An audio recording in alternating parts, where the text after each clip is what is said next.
Good morning and happy Wednesday to you.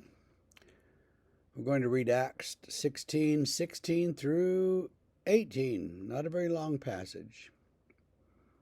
As we were going to the place of prayer, we were met by a slave girl who had a spirit of divination and brought her owners much gain by fortune telling. She followed Paul and us, crying out, "These men are servants of the Most High God, who proclaim to you the way of salvation." And this she kept doing for many days. Paul, having become greatly annoyed, turned and said to the spirit, "I command you in the name of Jesus Christ to come out of her." And it came out that very hour. So, this young girl has a spirit of divination. She's able to tell fortunes, tell the future by this spirit of this demonic possession that allows her to do this. I'm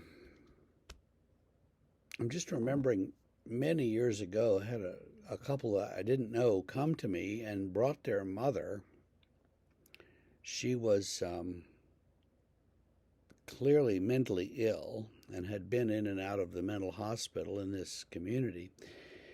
And they wanted to know if I could prescribe medication for her or something. And I said, no, I don't have that authority.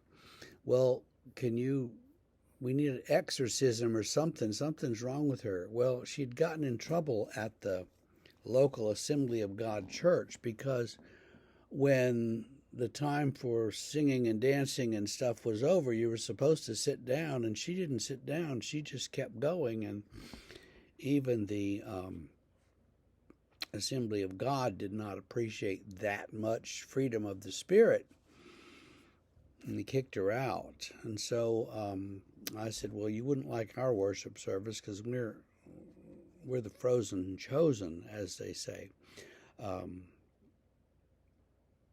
But I prayed for the woman, and I think they left, and maybe I sent them somewhere. I don't really remember. But I know they called me back late that night, and she was screaming and cursing and in the background, and very, very angry at me and them and everybody else. And I said, you're just going to have to take her to the hospital. That's going to be your only course of action. And I think they did. So these kinds of things can still happen in our day, I think, though we have a different approach to treatment and healing of people afflicted by these things. But here, what the Spirit is saying is completely true. You know, this is Paul, and he's bringing you the news of salvation. But it annoys Paul that she's constantly saying this, and he finally turns around and says, not to her, but to the Spirit, "Hey, get out of her and leave her alone." The Spirit does. What we'll see in the future couple of more paragraphs is that this annoys her owners greatly, and they turn on Paul. But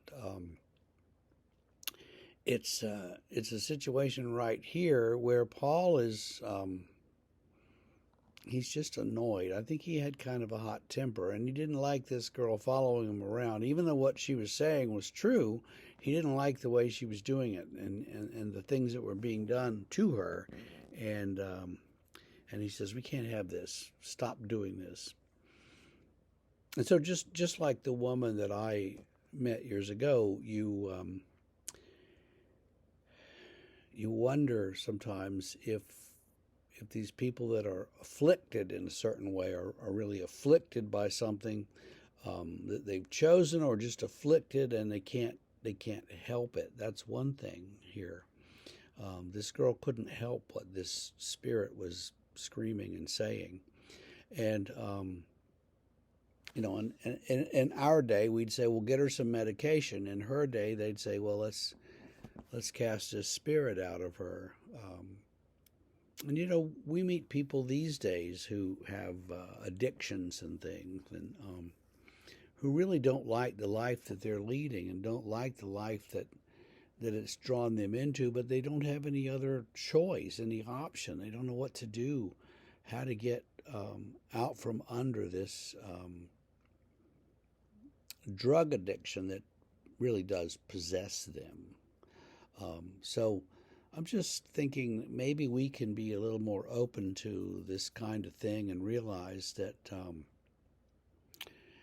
some things are demonic in the sense that they are powers of evil that are greater than human beings and capture us and suck us in and hold us. And whether we admit it or not, or whether we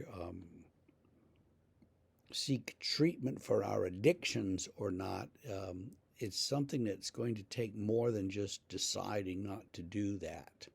But it's going to take something bigger than us to provide healing. And Jesus is bigger than us, and that's always a good thing. I hope that this isn't too depressing for you, and I hope that you have a great Wednesday. We will see you tomorrow.